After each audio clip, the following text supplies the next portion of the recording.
Existen historias que viajan desde el sur de Argentina hasta el norte de Estados Unidos, llevando un mismo mensaje, pareciendo ser similares, pero desde otra perspectiva, siempre son diferentes.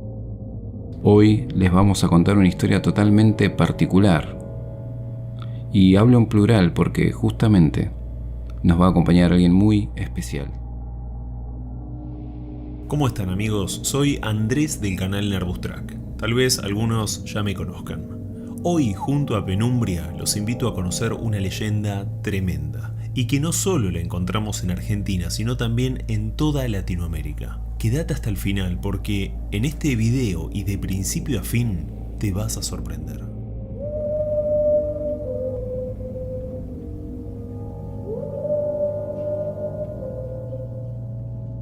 El silbón, también conocido como silbador, está destinado a vagar por los llanos de Colombia y Venezuela. La leyenda dice que esta criatura se manifiesta precisamente a través de un escalofriante silbido.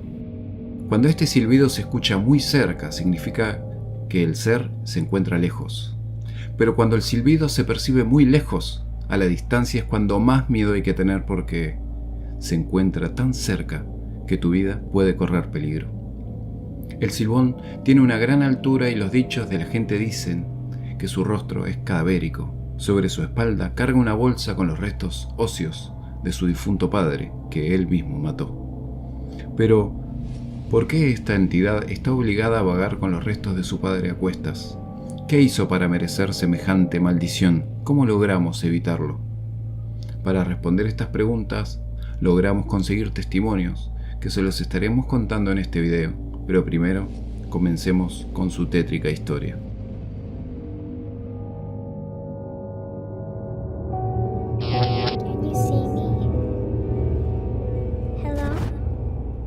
Penumbria.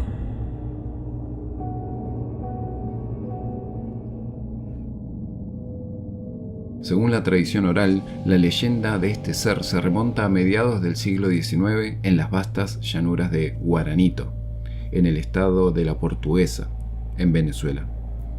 Desde allí, la historia comenzó a difundirse hacia otras regiones cercanas del país y con el tiempo cruzó las fronteras para llegar también a Colombia, donde se convirtió en una leyenda muy popular. El protagonista de esta historia era un joven llamado Juan. Este chico era terco, malcriado y caprichoso. Estaba acostumbrado desde su infancia a ser complacido en todo. Su apodo, el silbón, proviene de su habilidad para silbar justamente, ya que se la pasaba realizando melodías durante todo el día. Siempre lo oían llegar y siempre lo oían irse. Sin embargo, su historia da un giro siniestro una noche, cuando se enfurece por la cena que le habían servido en su hogar. Al parecer, lo que habían cocinado no era de su agrado y le exigió a su padre asaduras de ciervo. Al otro día, el hombre, un poco cansado por el maltrato y otro tanto mal acostumbrado, salió de su casa en busca del animal para comer. El padre de Juan intentó cazar un ciervo para satisfacer el deseo de su hijo, pero no tuvo éxito y se quedó hasta muy tarde tratando de encontrar algo más para cazar. En vista de esto, Juan fue a buscarlo y al ver que no había podido cazar el venado, lo llevó a lo más profundo de las llanuras y lo mató. Luego, de manera despiadada, extrajo las entrañas de su padre y las llevó a su casa, haciéndolas pasar por ciervo para que su madre pudiera cocinarlas. A la señora le pareció muy raro que su marido no volviera junto a su hijo. Sin embargo, se puso a cocinar para esperarlo con la comida hecha. Al colocar la carne del venado al fuego, notó que no se ablandaba como solía hacerlo y sospechó que eran partes de su marido. Enloquecida, le preguntó al muchacho y este terminó confesando la verdad. Descubierto el engaño, la mujer llamó al abuelo y le contó todo. El señor, quien era el padre del hombre que había fallecido, que había sido asesinado, lo castigó a Juan de forma brutal, lo ató a un poste en medio del campo, lo azotó con violencia y, como si fuera poco, lavó sus heridas con agua ardiente. Los gritos de Juan se escucharon en toda la zona. Después lo dejó junto a 2 perros hambrientos, quienes luego se alimentaron de él. Antes de liberar a su nieto, su abuelo lo maldijo, condenándolo a vagar eternamente, llevando consigo los huesos de su padre como una carga eterna. A partir de ese momento nació esta leyenda. Cuando se aparece el silbón, Este hombre, delgado, puede llegar a medir más de 2 metros. Viste ropa desgarrada, lleva un sombrero de paja que le tapa el rostro y carga un saco lleno de huesos. Se desplaza mayormente por los llanos y entre los árboles, mientras emite un escalofriante silbido. Su melodía suena como notas que van subiendo y bajando, pero de manera espeluznante, acompañado siempre de un eco tenebroso. En ocasiones, se sienta frente a las casas para contar meticulosamente los huesos de su saco, uno por uno. Si las personas en la casa lo escuchan y no hay borrachos ni mujeriegos entre ellos, no pasa nada. Sin embargo, si no lo escuchan, al día siguiente habrá un funeral en esa casa. Como decía, algunos sostienen que el silbón muestra una predilección especial por los borrachos, a quienes ataca con el objetivo de succionar el aguardiente que corre por sus venas. La forma de extraer este líquido es utilizando su ombligo como punto de acceso. Luego los tortura y despedaza antes de colocar sus huesos en el saco que siempre lleva consigo. Pero hay una forma de evitar que el silbón te agarre, te ataque, te encuentre. La mejor forma de evitarlo es llevar un látigo o un ají picante. Incluso dicen que lo mejor es traer con nosotros a un perro, ya que estas 3 cosas lo ahuyentan. También es crucial no estar ebrio al transitar por los llanos venezolanos durante la noche, porque en ese caso, más allá de que tengamos alguno de estos objetos o los 3, de igual manera correríamos peligro. Se dice que cuando su silbido es grueso, está buscando a un hombre, pero cuando es suave, está tras una mujer. Yo les aconsejo que también se suscriban al canal para no escuchar el silbido. Dicen que trae suerte.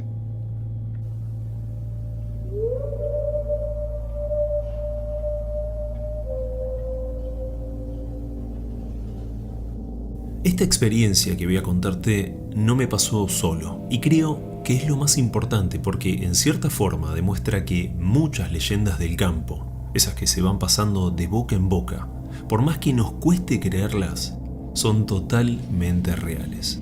Mi nombre es Matías, soy de San Salvador, Entre Ríos, y hace algunos años, más precisamente en octubre del 2014, fuimos con un amigo a pescar. Normalmente 1 o 2 veces al mes hacemos alguna salida a diferentes lugares.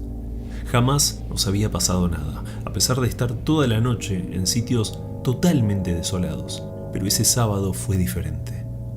Los dos pudimos comprobar que la famosa leyenda del silbido es real. Ese sábado cargamos todo en el auto y salimos bien temprano. La idea era pescar en un lugar que nos habían recomendado algunos amigos, cerca de Federación y donde, al parecer, había muy pero muy buena pesca. Después de casi 100 kilómetros teníamos que salir de la ruta, agarramos una calle de tierra y 1 hora más tarde, más o menos, llegamos a donde teníamos que dejar el auto y seguir caminando. Agarramos todas las cosas y enfilamos para el río. Teníamos unos 2 kilómetros más o menos por delante. Nos perdimos en un momento hasta que por fin encontramos el lugar. Y supimos que así era porque habían dejado nuestros amigos un palo con un trapito clavado cerca de la orilla. Era justamente lo que buscábamos para saber si estábamos bien ubicados. La cuestión fue que llegamos, tomamos unos mates, armamos la carpa y comenzamos a pescar. O al menos a intentarlo porque en un principio no salía nada de nada. Es algo perfectamente normal. Comimos algo y después de varias horas, cuando estaba atardeciendo, por fin comenzó el pique. Nos íbamos a quedar toda la noche, así que era una muy buena señal, aunque claro, nunca imaginamos lo que estaría por pasar. Antes de continuar, me gustaría resaltar que tengo muy claro que en el monte hay cientos de bichos, pájaros, roedores y animales, pero esa noche escuchamos algo que fue imposible relacionarlo con algo normal. A eso de las 8 nos pusimos a cocinar una carpa que habíamos pescado. Mientras comíamos una picada y charlábamos de todo un poco. Hasta ahí, todo bien, nada fuera de lo normal. Pero en un momento escuchamos una especie de pitido sumamente agudo y muy fuerte. No sé si estuvo relacionado con lo que pasó después. Esto lo quiero dejar claro. Realmente nos asustó un poco porque no entendíamos qué bicho había sido, al menos no lo reconocimos. Miramos en esa dirección, pero obviamente no se veía nada. El lugar era pleno monte, así que la oscuridad era casi total, excepto por la poca luz que daba la luna. Al rato, mientras estábamos pescando, serían las 11:30 aproximadamente, se escucha un silbido, pero lejos. Duraba unos 3 o 4 segundos, se callaba y volvía a repetirse. Lo más extraño es que parecía el silbido de una persona, y ahí justamente no hay absolutamente nada, mucho menos a esa hora. Nos miramos con mi amigo mientras escuchábamos esto, y en un momento hice algo que, reconozco, estuvo mal. Más allá de lo que uno sabe que jamás hay que contestar los silbidos en el campo, lo hice. Inmediatamente mi amigo me hizo señas para que me calle junto a una mala palabra, pero ya lo había hecho. Este silbido no solo se repitió, sino que cada vez que lo escuchábamos cambiaba de sitio. Primero atrás nuestro, luego a la izquierda, incluso desde el propio río lo escuchamos. Y cada vez más y más cerca. Yo lo respondí 2 veces, nada más, pero al parecer alcanzó para provocar a esta entidad o lo que sea que lo produce. Este sonido, tal vez quien lo haya escuchado sepa a qué me refiero, es diferente a todo. Algunos dicen que cuanto más lejos lo escuchás, más cerca está. En nuestro caso, doy fe que fue diferente. En un momento lo escuchábamos tan pero tan cerca que mirábamos para todos lados apuntando con las linternas sin encontrar o ver a nadie. Era desesperante porque estaba ahí con nosotros esta cosa, sea lo que sea.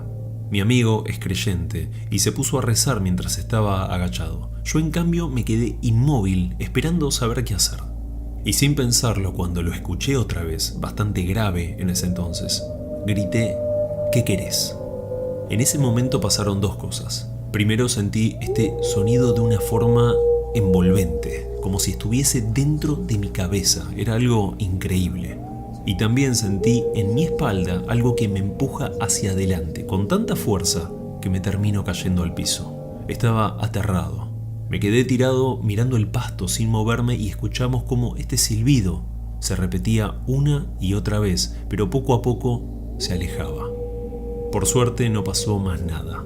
Después, por supuesto, dejamos de pescar, nos metimos en la carpa y nos quedamos ahí hasta que amaneció. Juntamos todo y nos fuimos. La verdad es que no tengo idea qué es lo que produce este silbido, pero estoy seguro de algo. No se trata de algo normal. Lo que nos pasó esa noche no tiene ninguna lógica y me enseñó una lección importante. Jamás hay que responder al famoso silbido del campo.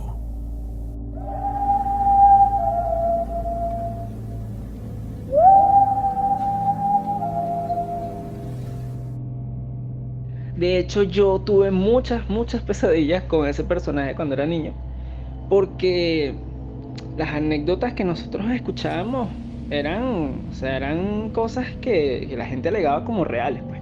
O sea, como que yo nunca conocí al Silbón como una anécdota, como una alegoría, sino como algo de que, oye, los fantasmas existen, ¿no? Los espectros, los espantos existen, y este existe y este es el de acá. Entonces, sí me pasó que, por ejemplo, tengo tíos abuelos y abuelos también, que en su mayoría todos eran como del campo, del llano. De hecho, mi abuelo era camionero, entonces los camioneros como que pasan muchas noches en carretera y así, ¿no? Y ellos venían con muchas anécdotas. Sin exagerar, muchas personas, incluso tíos muy cercanos a mí, ellos siguen creyendo que es verdad. Ellos cuentan de su experiencia viviendo en el campo y cómo ellos en cierto momento de la noche escuchaban los silbidos, que precisamente es un silbido muy particular y personalmente considero muy espeluznante, pero que ellos lo conversan así. Ellos lo dicen como que, oye, es que esto de verdad pasó y yo lo escuché tal cual y realmente llegué a verlo y ese tipo de cosas, ¿no? Tiene como unas facciones físicas muy particulares, muy extrañas. Por ejemplo, se hablaba de que era demasiado alto y que cuando caminaba las rodillas sobrepasaban su cabeza. Entonces estamos hablando de una especie de criatura que parece como no sé, como una especie, como si tuviera unas patas de un insecto, qué sé yo. Pero se habla de eso. Se habla de que salía en mayo. Mayo es el mes, se cataloga aquí como el mes del Silbón. Mayo es el mes del Silbón. Pero aparte siempre andaba con un saco lleno de hueso y ese saco se escuchaba y se escuchaba. Tiene también un sombrero largote, un sombrero gigantesco y un saco lleno de huesos, ya te había comentado, un silbido muy particular, o sea, es que el personaje tiene su branding y todo. Tiene un sonido, un silbido muy particular que, te repito, me parece demasiado espeluznante y horrible. A estas alturas eh, se sigue teniendo mucho temor de ese personaje, sobre todo en los campos. Y a estas alturas se convierte en un personaje que va más allá del mito venezolano. Hay otra teoría que cuenta que el Silbón era un joven que un día fue testigo de cómo su padre abusaba de su esposa. Enojado, el chico estranguló a su progenitor hasta quitarle la vida. Cuando se percató del crimen, su abuelo lo castigó de una manera atroz. Lo amarró a un poste, le dio cientos de latigazos y lavó sus heridas con aguardiente. Por último, soltó un par de perros para que lo devoraran, pero no quedó todo ahí. El abuelo condenó a su nieto a cargar en un saco los huesos de su padre para toda la eternidad. Esos huesos tenían el peso del hombre en vida y por ese motivo caminaría encorvado por toda la eternidad. Cuando murió, el muchacho se transformó en un alma en pena que encontró refugio en la soledad de los llanos. Quienes han tenido la inquietante experiencia de escuchar el silbido del Silbón y han sobrevivido para contarlo, lo describen como algo verdaderamente sobrenatural. El silbido tiene el poder de erizar la piel y causar un frío indescriptible en el cuerpo. Según el folclore colombiano y venezolano, esta criatura se manifiesta principalmente durante la temporada de verano, cuando los llanos están secos y polvorientos. El Silbón se entretiene recogiendo el polvo entre sus manos, esperando que alguna persona se cruce en su camino. Sin embargo, también se dice que esta entidad, descrita como un ser extremadamente delgado, solamente asusta a la gente, y eso nos contaron en nuestro número de WhatsApp que se encuentra en la descripción. Bueno, respecto al Silbón, es un espectro, por así decirlo, que proviene de Venezuela. Tiene mucha historia, hay un montón de trasfondo sobre el siniestro personaje, porque es un personaje que te trabaja o ataca psicológicamente con una especie de silbido bastante particular. Normalmente salen los llanos, de los que se dice allá, que es como un campo. Y una vez nos apareció, o no nos apareció, una vez sentimos su presencia, mejor dicho, con un grupo de amigos. Estábamos tranquilos después de un asado, una parrilla se le dice allá, y nos adentramos un poquito más a lo que sería el bosque o la sabana, y entre que estábamos ahí tranquilos tomando y todo eso, empieza un silbido muy particular. Ese silbido se empezó a escuchar muy cerca y nosotros nos asustamos, pensamos que era cualquier cosa. Todos allá conocemos la historia y te queda la cuestión. Y entonces bueno, empezamos a escuchar este silbido más seguido. Y bueno, se relata que cuando el silbido es muy cerca, el espectro está lejos. Y cuando el silbido es muy lejos, el espectro lo tiene muy cerca. Entonces bueno, ahí nos empezamos a asustar y nos retiramos inmediatamente del lugar. Escucharlo de primera mano de una persona que vive allá es realmente muy interesante. Además de Eddie, que nos mandó el audio al número que está en la descripción, nos llegó una historia escrita de otra persona que no dio su nombre, pero que cuenta que vivió algo similar. Buenas noches, espero no molestarlos con mi breve relato. Les voy a hablar sobre el Silbón.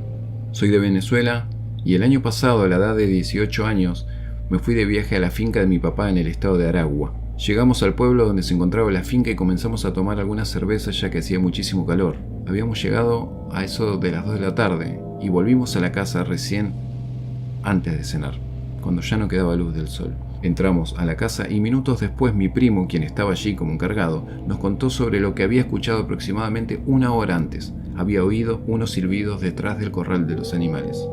Yo, distraído, no le presté mucha atención y me dirigí al baño para darme una ducha. Después de un tiempo salí, me acosté en mi habitación y comencé a enviar mensajes a mis amigos.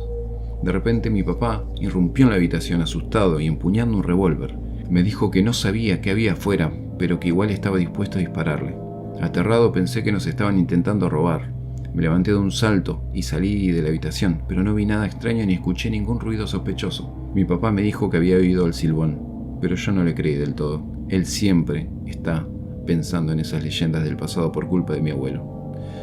Mi papá se retiró mientras yo me quedé afuera en el pasillo conversando con mi primo. Había pasado aproximadamente media hora y de manera repentina, la jauría de perros que teníamos para cuidar el ganado se volvieron locos, todos. Todos se volvieron agresivos y comenzaron a ladrar frenéticamente detrás de la casa y alrededor de ella. Mi primo me dijo que habían reaccionado de esta manera la primera vez que escuchó el silbido. Entonces, cuando salí noté que además había empezado a llover. Era más difícil escuchar. La noche estaba pesada, pero sin embargo, entre el goteo que golpeaba las chapas del terreno y los charcos, logré escuchar el silbido que llegaba desde la llanura. El sonido era inquietante, diferente al que había visto en un video, pero igual de horrible. Resonó en 3 tonos diferentes, subía, bajaba, como si fuera una partitura invisible. El primero fue fuerte, los otros 2 fueron cada vez más graves. Me quedé paralizado y mi primo estaba visiblemente asustado. Los 2 no podíamos movernos. Me confesó que también lo habían asustado hacía un tiempo. Totalmente temeroso, me dirigí a la habitación y me acosté. Lo último que escuché, al poco tiempo, fueron los gritos de mi padre queriendo asustar a lo que estaba en el exterior. No sé si lo logró, pero desde ese día no volví a escuchar el silbido. Sin embargo, entiendo y sé que eso fue por demás extraño. Y no era este mundo. En la descripción tienen toda la información para seguir a Andrés de Nerbustrack, su canal y sus redes. Estas historias merecen ser contadas siempre en un fogón, pero en este caso virtual siempre es bueno estar acompañados en nuestro canal amigo. Quédense atentos porque seguramente en breve vamos a estar colaborando en su canal.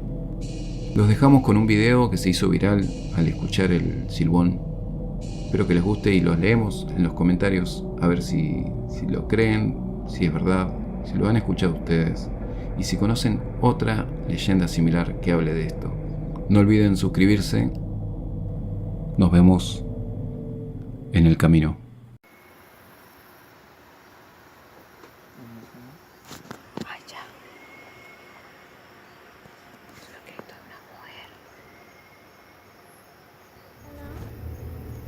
Penumbria.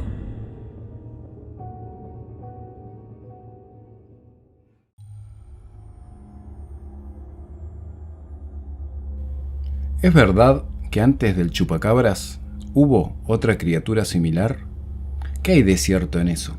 ¿Por qué los diarios y periódicos sacaron tantas noticias referidas a este tema? Hoy les traemos el caso de El Vampiro de Moca. Durante la década de 1970, la población de la ciudad de Moca, un pueblo ubicado en la región occidental de la isla de Puerto Rico, vivió una situación fuera de lo normal. Una gran cantidad de personas denunciaron una serie de extrañas matanzas a varios animales de la zona, ya sean domésticos o de campo. Incluso se llegó a denunciar el ataque hacia una persona que estaba trabajando a las afueras de la ciudad. ¿Qué era eso que estaba agrediendo a los pobladores? ¿De dónde venía? Ante estas preguntas, la sociedad bautizó a esta extrañeza como el vampiro de Moca y se dedicó a buscar varios testimonios que hoy les vamos a presentar de forma cronológica. A inicios de 1975 se documentaron numerosas muertes de animales, todas ocurridas en extrañas circunstancias. Además de los ataques, al mismo tiempo ocurrían numerosos avistamientos ovnis en la isla de Puerto Rico. ¿Tenían algo que ver? ¿Está todo conectado? Comencemos. Can you see me? Hello? Penumbria.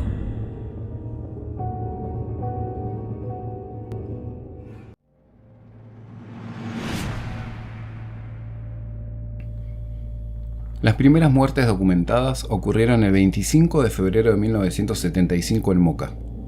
Los periódicos no tardaron en sacar sus noticias mientras la sangre de los animales aún estaba tibia. Por otra parte, en el barrio Rocha se habían encontrado 15 vacas completamente desangradas. Todas presentaban una extraña incisión por donde aparentemente le habían extraído la sangre. Si bien las noticias salieron a la luz enfocándose en una extraña criatura, la mayoría de la gente responsabilizó a perros callejeros, a perros salvajes. No había registro hasta el momento de la criatura encargada de estos ataques. Varias personas reportaron el avistamiento de una extraña ave humanoide en los predios de donde se habían encontrado animales muertos.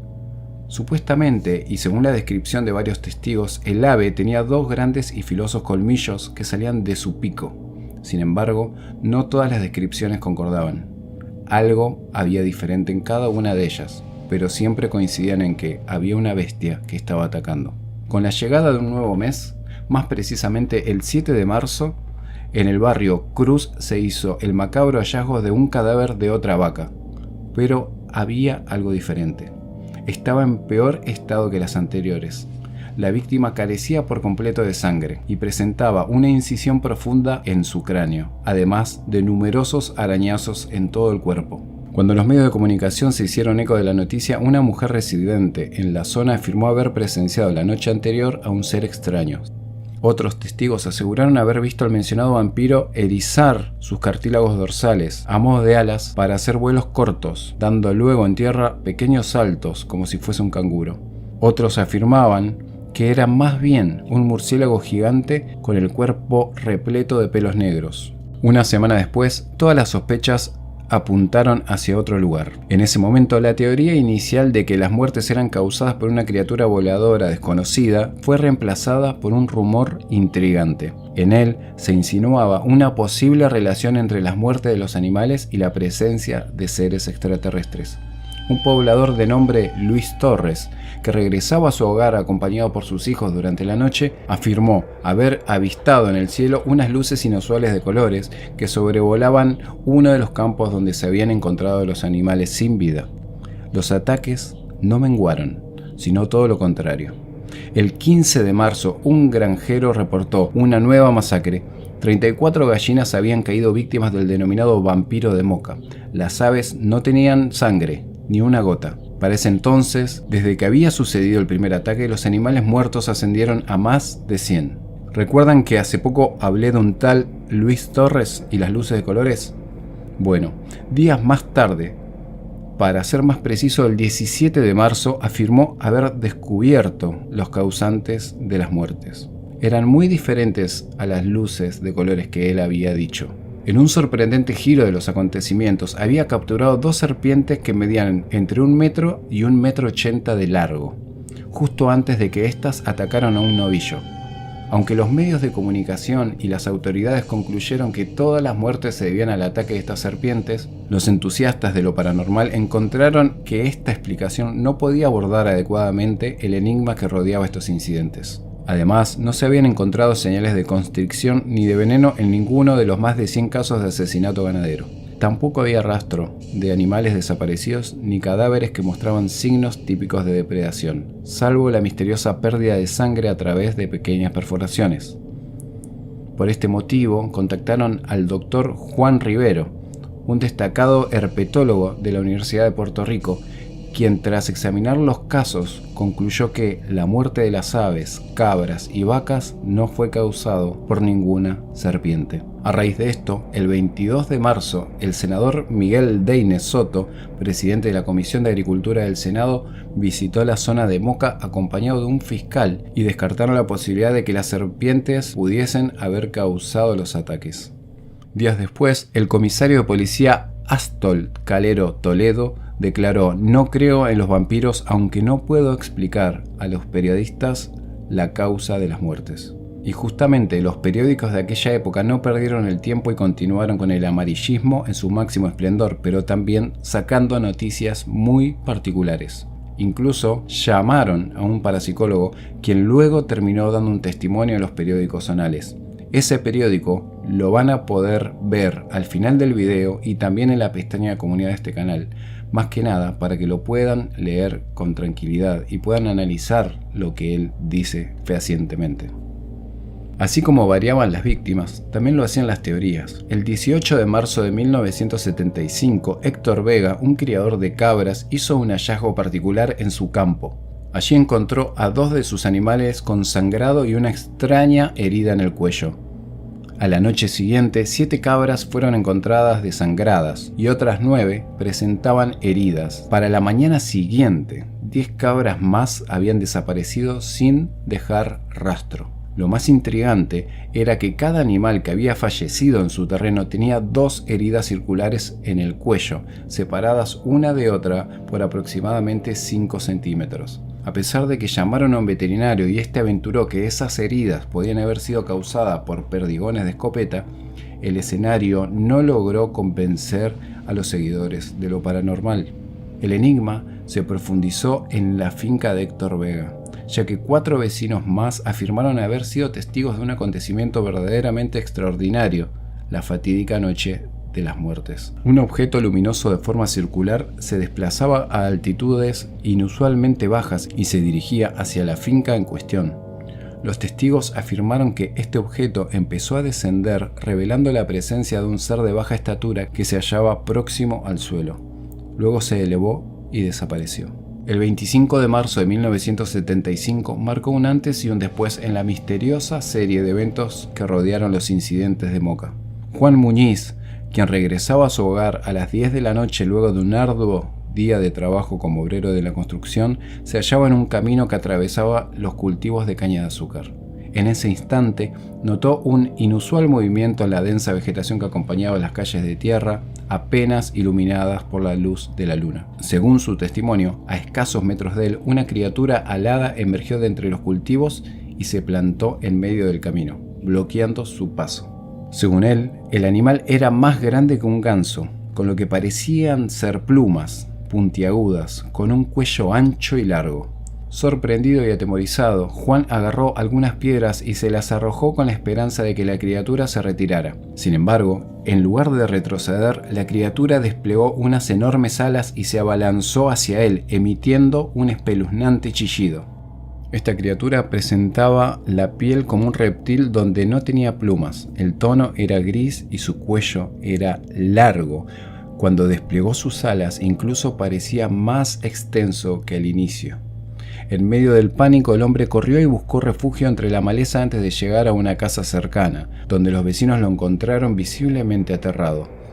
Conmovidos por su relato, los vecinos tomaron sus escopetas y machetes y se alzaron en la búsqueda de la criatura, convencidos de que se trataba del infame vampiro de Moca. Al llegar al lugar del ataque, el grupo afirmó haber escuchado un potente aleteo, pero tras pasar toda la noche explorando los caminos y los cultivos de caña, no hallaron rastro alguno de la criatura.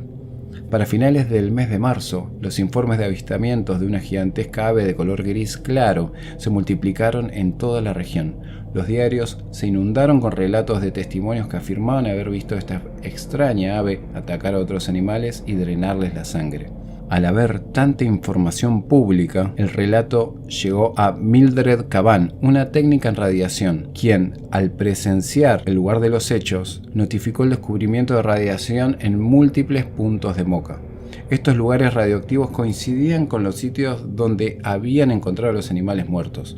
Aunque los niveles de radiación no presentaban un riesgo para los habitantes, su origen seguía siendo un misterio que planteaba más preguntas que respuestas en el enigmático municipio de Moca. Durante el mes de abril se presentaron numerosos casos en el área metropolitana de San Juan, al mismo tiempo que los avistamientos de ovnis dentro de la misma área geográfica volvían a suceder, uno tras otro.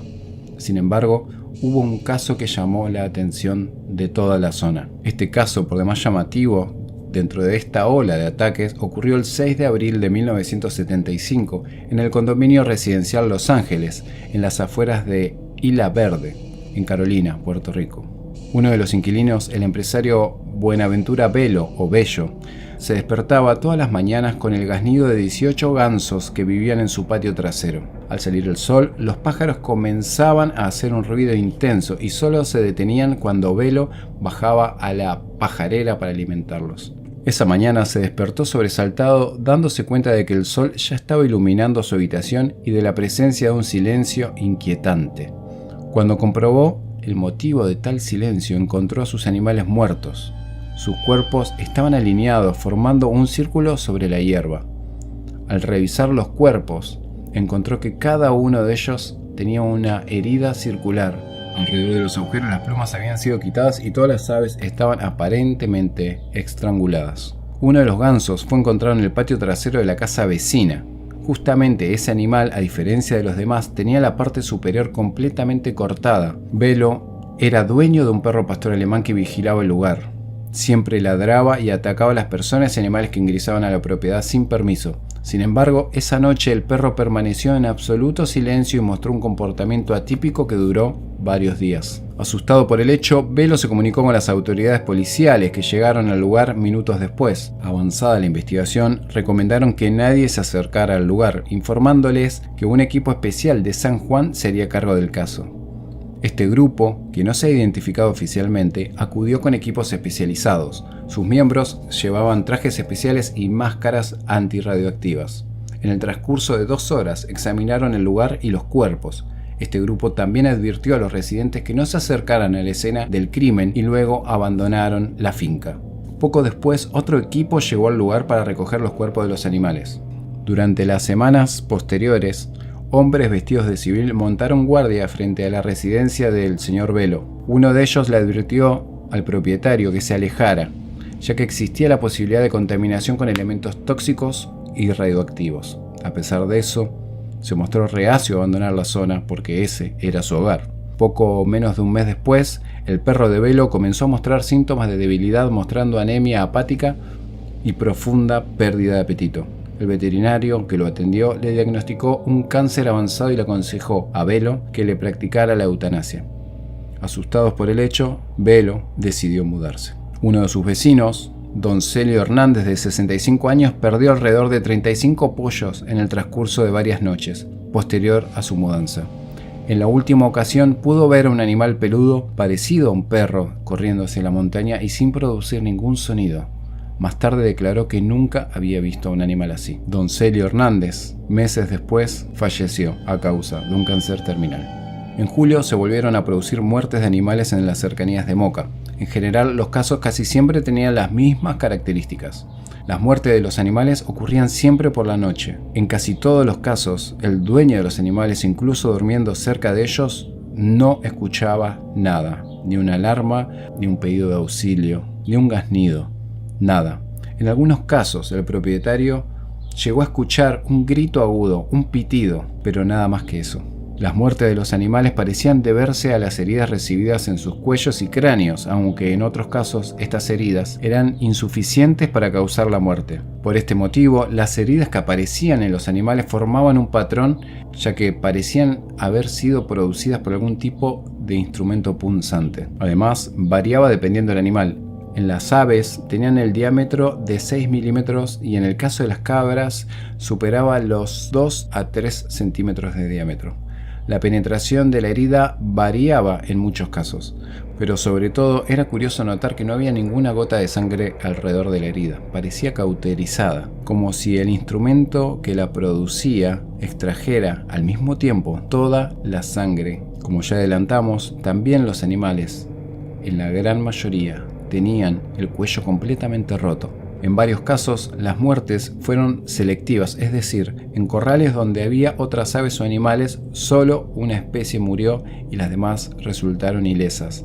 ¿Por qué no atacaron a las demás? ¿Por qué solamente a un selecto grupo? Para esta época ya sobrepasaban las 200 muertes en Moca. La mayoría de los casos ocurrieron en entornos rurales, aunque hubo un gran número de casos en áreas suburbanas. En algunos casos también los propietarios dijeron que vieron a un animal extraño y peludo huyendo de la escena de los ataques. La verdad es que tan pronto como surgió el fenómeno del vampiro de Moca, también disminuyó en intensidad y los casos aparentemente terminaron más tarde ese año. La autoría de los ataques, así como la identidad enigmática de la figura voladora o el perro que se alejaba por el prado, siguió siendo un misterio. Durante los meses siguientes, no se reportaron muertes de animales, ni se avistaron criaturas extrañas o se avistaron ovnis sobre los campos. El enigma que rodeaba la causa de estos ataques jamás se supo, por decirlo de alguna manera. Y los avistamientos de todas las criaturas extrañas reportadas durante ese periodo, así como las misteriosas luces que surcaban los cielos a baja altura, quedaron sin explicación.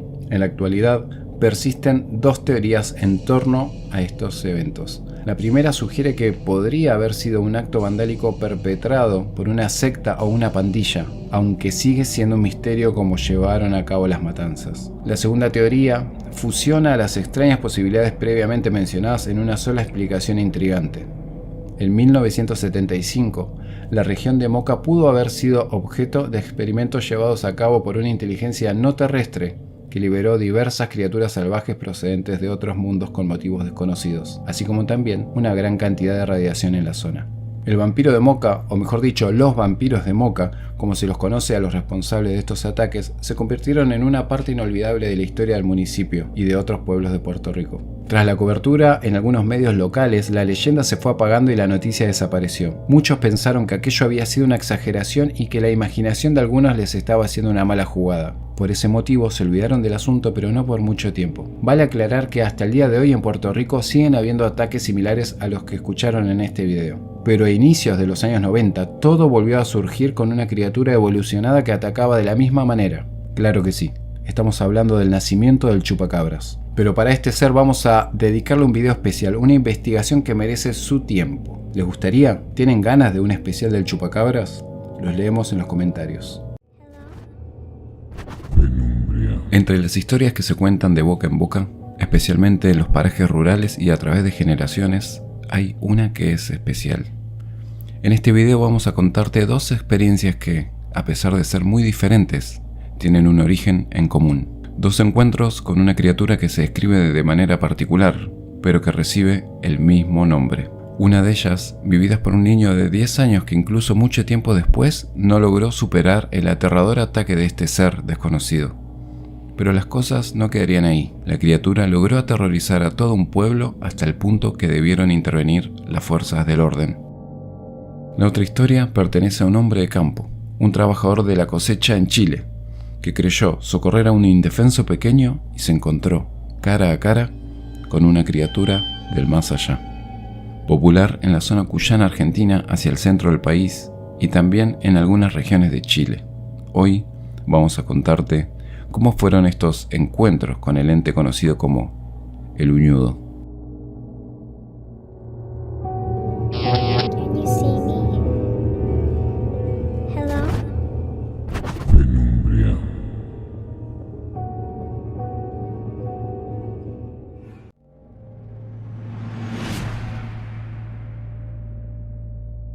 En América, y como decíamos, en las zonas rurales, decir el Uñudo es referirse directamente al demonio.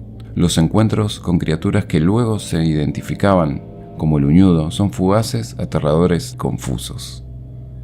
Es lógico, entonces, que la primera asociación de ese nombre sea con el mal, el diablo o la criatura del inframundo.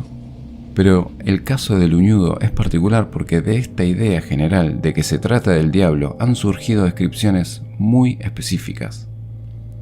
Esta es la historia de Amador, quien tuvo la desgracia y el horror de descubrir que llevaba al mismísimo demonio en brazos.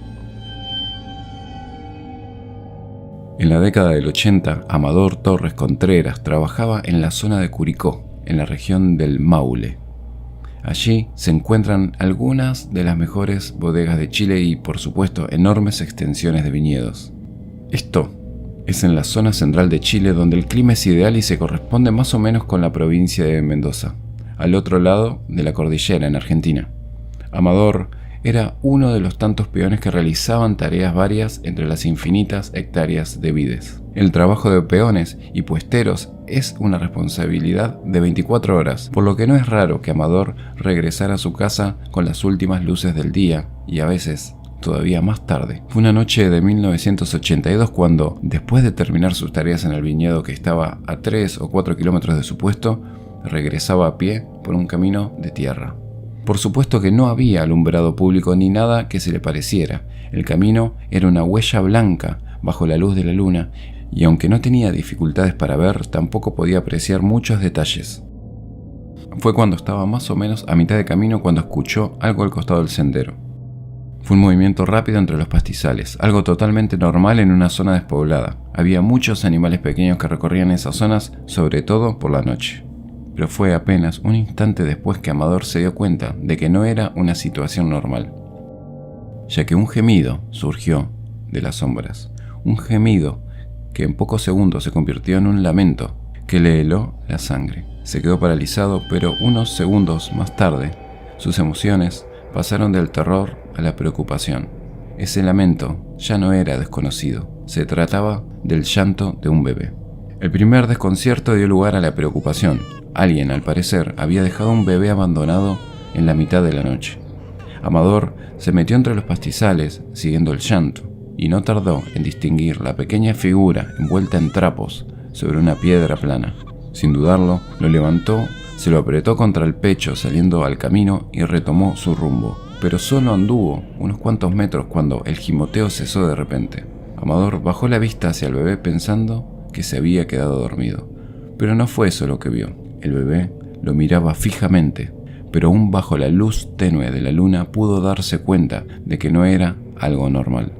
Los ojos del bebé eran oscuros, demasiado oscuros. En ese instante, el bebé sonrió, pero la sonrisa siguió avanzando hacia los costados de la cara, ampliándose casi hasta tocar sus orejas, y descubriendo así 2 hileras de pequeños dientes afilados y amarillentos. Amador se frenó en seco, quedó paralizado por el pánico. Entonces, esa cosa que fingía ser un bebé habló. ¿Te gustan las uñitas que tengo?, dijo con una voz rasposa. Entonces alzó las manos, cada uno de los dedos terminaban en largas garras de varios centímetros de largo. Amador dio un grito y arrojó a la criatura a un costado del camino para empezar a correr, y no se detuvo hasta llegar a su puesto y trancar así la puerta. Mientras se alejaba, escuchaba que la criatura lo perseguía por el costado del sendero, riéndose a carcajadas. Amador nunca más volvió a quedarse en el viñedo cuando caía la noche. Ahora vamos a seguir con otra historia, similar pero a la vez diferente. Si les está gustando el video, los invito a que dejen su like, lo compartan y también se suscriban, así nos ayudan a seguir enviando estas historias a sus hogares por medio de este canal. El segundo testimonio conmocionó a toda una localidad en la provincia de San Luis, en Argentina. Ocurrió en el año 2004 y tuvo a toda la población de Justo Darac en vilo durante días. Pero el protagonista principal fue un niño de apenas 10 años. Como les adelantamos, el caso del Uñudo es particular.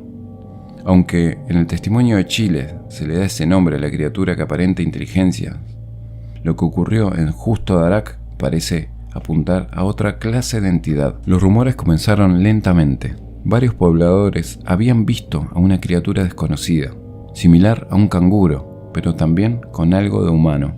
Un ser que se movía en las sombras por los alrededores y que huía hacia una zona de silos en las afueras cuando era descubierto. Pero todo estalló cuando los vecinos rescataron a un niño de 10 u 11 años que había sido atacado por esta entidad. En estado de shock, el pequeño fue enviado al hospital mientras los vecinos se organizaban para salir a buscar al ser. Al mismo tiempo, pidieron el apoyo de la policía que rastrilló el área de las vías ferroviarias con linternas y reflectores. Entonces todos nos reunimos y nos tratamos de ver qué es lo que pasaba y llamamos a la policía local y bueno, ella empezó de a poco a investigar, a ver, recorrer ferrocarriles, los hilos y siempre había una seña de que ellos ya venían del otro lado, o sea, del lado de las 331, que vendría siendo el centro de la ciudad de acá de Justo Darac, y ellos venían ya con una de allá que venían con algo que habían visto en una casa, que habían denunciado que se habían cruzado los techos, y con un poco de la descripción que el chiquito había dado. Los avistamientos continuaban y la criatura fue vista en diferentes puntos de la ciudad, siempre por las noches. Pero el origen del pánico, el primer testimonio, fue el de aquel niño pequeño que regresaba a su casa al anochecer. Su nombre era Kevin y hasta el día de hoy recuerda la aterradora experiencia que le tocó vivir en esa localidad que siempre destacó por su calma y tranquilidad. En el 2004 yo me encontraba de jefe de la comisaría distrito 18ª, dependiente de la unidad regional 2, ahí en la localidad de Justo Darac. Estaba cumpliendo funciones como jefe de la dependencia. Y todo se originó como toda versión, como toda historia, como toda anécdota que queda para el recuerdo de uno, todo surgió como por una versión. A mi juicio fue una versión cómica de alguien, de la localidad obviamente, y que quedó grabado y se fue creciendo hasta que se hizo una bola de fuego realmente increíble, de no creer, porque a partir del momento que la Unidad Regional 2 aquí en la ciudad de Villa Mercedes se abocó y ordenó, en ese momento me ordenó a mí que afectara personal de Villa Mercedes a recorrer toda la localidad de Justo Arak, que no es muy grande, afectando móviles de Villa Mercedes para perseguir y encontrar y hasta agallar al supuesto uñudo que le llamaban. Era de no creer, fue de no creer, y todo se originó por una versión. El primer llamado que se recepciona en la comisaría se originó en el barrio 331 Vivienda, que es donde supuestamente lo vieron por primera vez. Pero el rumor fue creciendo día a día, los llamados se fueron multiplicando. Y los medios de comunicaciones prácticamente ya fueron escasos para una localidad que está acostumbrada a usar el 101 pura y exclusivamente para casos de emergencia. Llamaban cada 2-3 minutos que habían visto el uñudo. La conmoción obligó a la policía de Justo Arak a solicitar apoyo de la vecina ciudad de Villa Mercedes, incluidos cuerpos especiales.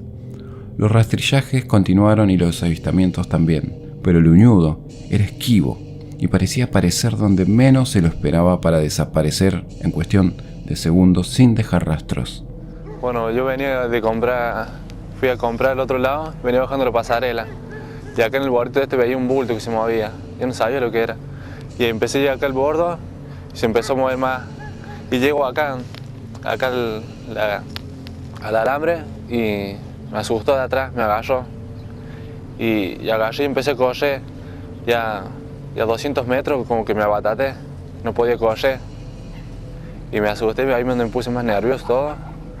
Y ahí no salí corriendo. De ahí no supe lo que era, nada. Para mí era un bulto nomás. Era todo un bulto nomás. A mi casa llegué asustado, agitado, todo. Pero no me pasó nada. Solamente que a la noche no podía dormir, no podía estar en mi casa a la noche. Vivía asustado, tuve un tiempo asustado. Y todavía está en la cabeza mía todo eso. Todavía me ha quedado grabado todo eso. Yo pensaba que había sido el único, pero no, después asustó a gente. Habían asustado a una señora, después a unos chicos que habían asustado. Fui al hospital a revisar cómo estaba y el doctor le dijo que era el susto nomás, que no tenía nada. Bueno, vendría así como una sombra de una persona, así era como un bulto nomás. Pero yo sentí cuando me agarraba y cuando me gritaba en el oído todo, como que lo tuviera arriba mío. Me gritaba en el oído. Me gritó como 3-4 veces, me gritó. Sí, me hacía como un gato enojado. Después cuando salí corriendo, que llegué a la luz del kiosquito, de ahí no me asustó más. Pienso quién habrá sido que me asustó, quién habrá tenido ocurrencia de eso. Siempre pienso por ahí quién me habrá asustado, quién habrá sido. Ni idea si fue una persona, quién fue. Yo tengo 16 años. Y hasta el día de hoy me acuerdo todo eso. Ya van así casi 5 años. Hasta ahora no me ha pasado nada. Por ahí siento el mismo miedo que cuando me asustó. Por ahí miro el bordo ahí cuando vengo caminando de aquel lado. Pero no, ya pasó todo ya. El caso del uñudo en Justo Arak mantuvo a los vecinos en alerta durante más de una semana completa. Después de eso, sin previo aviso, la criatura dejó de ser avistada, pero dejó una huella en cada uno de los habitantes y una historia que hasta hoy se repite entre los adultos y sirve de advertencia para los más pequeños. Cuando cae la noche, cualquier cosa puede suceder. Lo sobrenatural o simplemente lo inexplicable no conoce fronteras ni se limita a una descripción o a un molde. En Argentina y en Chile, la mención del uñudo evoca a la imagen del mal, de lo desconocido y de todo aquello que tememos encarnado en un ser que, al borde de los caminos oscuros, puede estar con los ojos fijos en nosotros. Penumbria.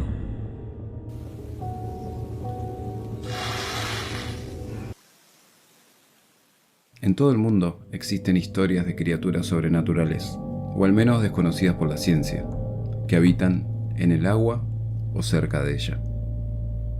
Ya sean lagos, lagunas o ríos, cada región tiene alguna leyenda o creencia popular al respecto. Tal vez con los que estamos más familiarizados sea con aquellos seres que tienen una apariencia humanoide, como los kappa de Japón, las sirenas o los hombres sapo. Pero en el sur de la República Argentina y también al otro lado de la cordillera de los Andes, en Chile, existe una criatura única en su tipo que desafía cualquier explicación hasta ahora. Un ser que, aunque no parece dotado de una inteligencia como estamos acostumbrados a entenderla, sí posee malicia y la astucia suficiente como para mantenerse oculto del ojo humano desde hace cientos de años. Can you see me? Hello? Penumbria.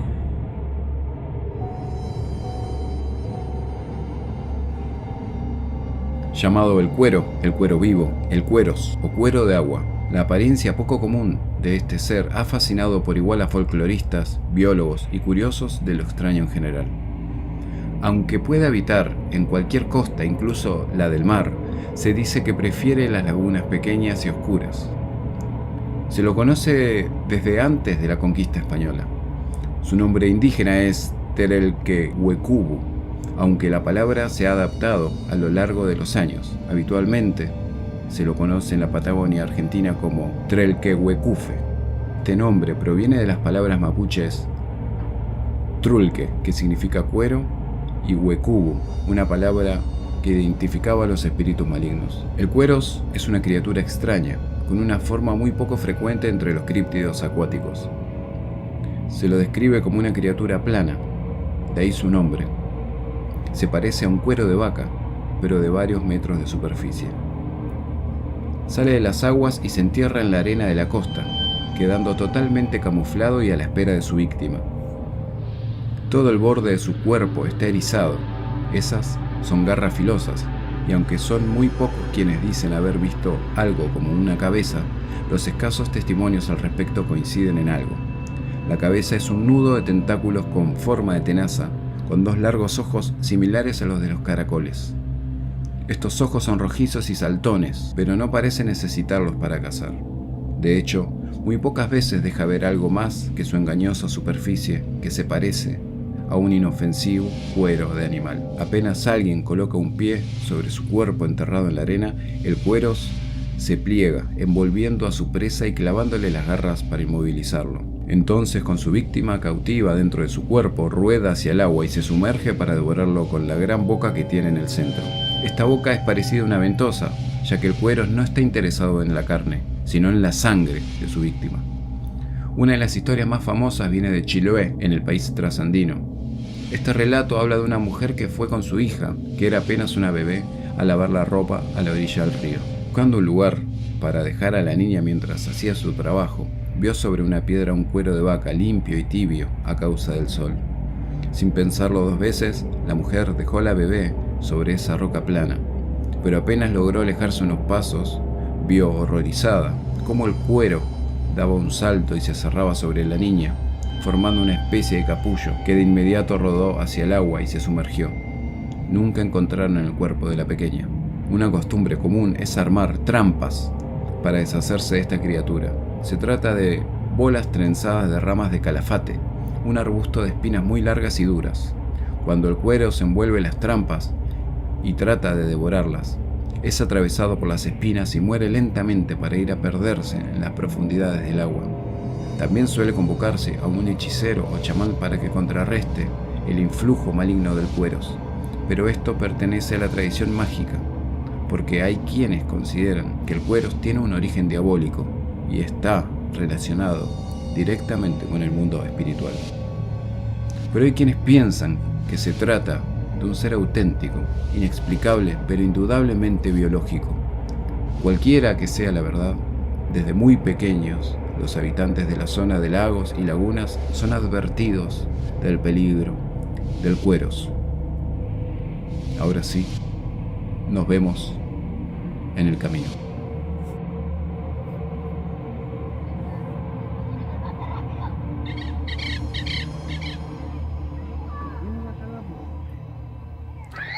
Por hacerle caso a tu hermana. No, si no es muy... Mira, la mesa ya acá, corriendo ahora.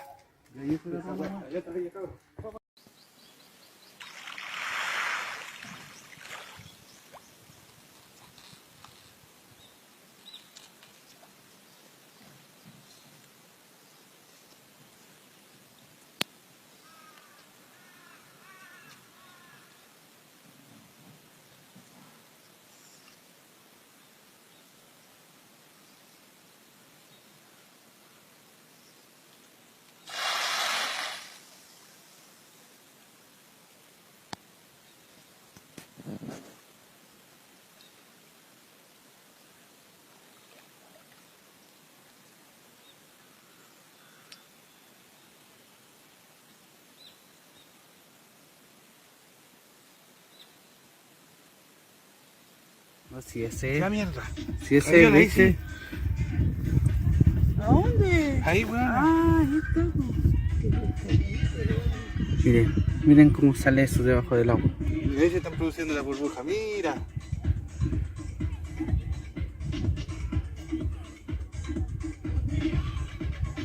Ahora te va a hacer chiquitito.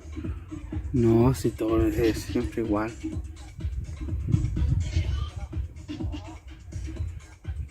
Y es el fenómeno que se produce aquí en el río Huasquecura cada aproximadamente 20 minutos, 15-20 minutos. Sabe, mira, hay dos partes que está Nadie brotando. sabe Mira, lo que es, lo que pasa. Mira cómo hierve, mira cómo levanta hoja. Mira, ahí dejo cómo de reaccionar. ¿Lo ve, mamá? En el río ahí, lo que está saliendo. Ay, mami, que bien. Pero si este está transmitiendo en vivo. Mira. No le da aquí.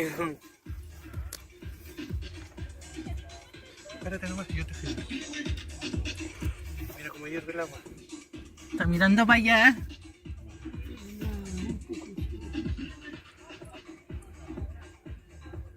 Ahí se acaba de terminar. Espectacular, llegamos juntos.